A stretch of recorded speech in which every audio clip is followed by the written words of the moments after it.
Nanatsu no Taizai, also known as the Seven Deadly Sins, is infamous for having one of the biggest collapses in the history of anime. Now its sequel series, Four Knights of the Apocalypse, is out.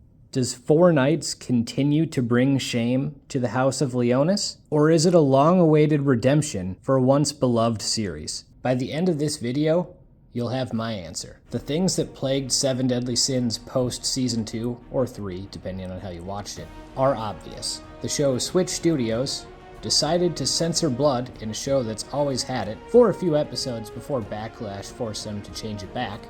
The animation? Well, yeah.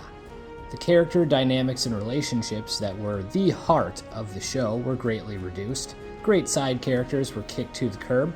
I mean, what the hell happened to Jericho? She vanished into thin air. The fights became generic slop, or outright disappointments, and finally, the story, for the most part, straight up sucked. This was especially painful for me. For a time, Meliodas was my favorite character in all of anime, and I watched the first few seasons on Netflix 7 times in a year before that first shitty season came out. So, suffice to say, going from an A-tier anime to an F-tier one was a particularly difficult pill to swallow. And I'm such a baby, I don't even swallow pills. Which takes us to Four Knights of the Apocalypse. Taking place 16 years after Seven Deadly Sins ends, we're starting fresh. Unlike the OG series, our main character Percival isn't looking for the legendary Four Knights. He happens to be one.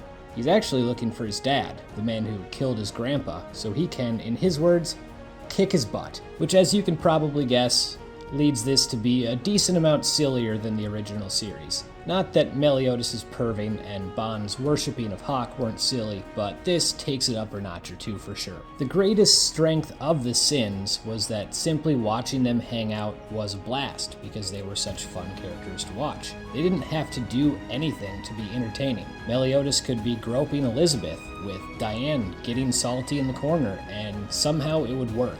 And when that dropped off, the main series fell apart. In that regard, I am pleased to say it's clearly something that has been brought back here in Four Knights of the Apocalypse. Not the groping, the camaraderie. It's not as good as before, but watching Percival, Sin, Donnie, Nasians, and An is a good time, whether they're fighting an intense battle, going broke, or riding the horse equivalent of a short bus. The animation has returned from, well, this to this, and thus is much improved. Seven Deadly Sins has never been an anime with elite animation, so having it be acceptable again is definitely a step in the right direction.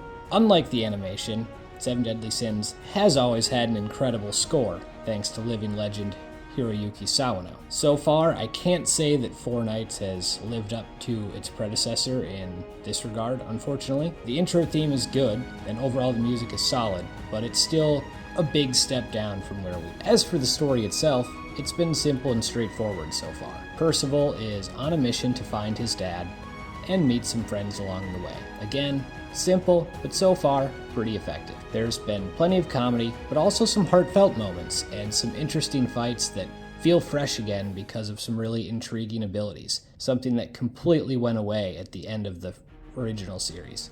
This world seems much larger now than it ever did in the OG, and you can tell that world building has been a big priority, which I like a lot. We've also had some nice character callbacks, ones that enhance characters' legacies from the original show, and that's been surprisingly pleasant to see. We are also given a reason for chaos mattering now, so one of the worst parts of the original series is actually looking to get a semblance of a payoff here eventually, which is good because otherwise it would have played a large part in destroying a classic anime and legendary character for no reason whatsoever. Hashtag justice for Escanor. So does Four Knights of the Apocalypse redeem Seven Deadly Sins? Well, unfortunately, no. I'm only 11 episodes in, so it's simply impossible for that to make up for 2 full seasons of massively wasted potential.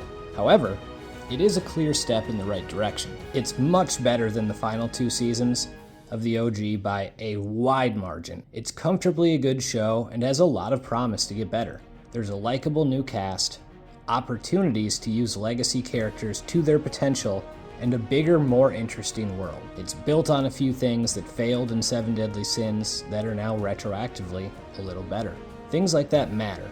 If the series goes on long enough, could it redeem its predecessor? only time will tell. What do you think? Let me know below.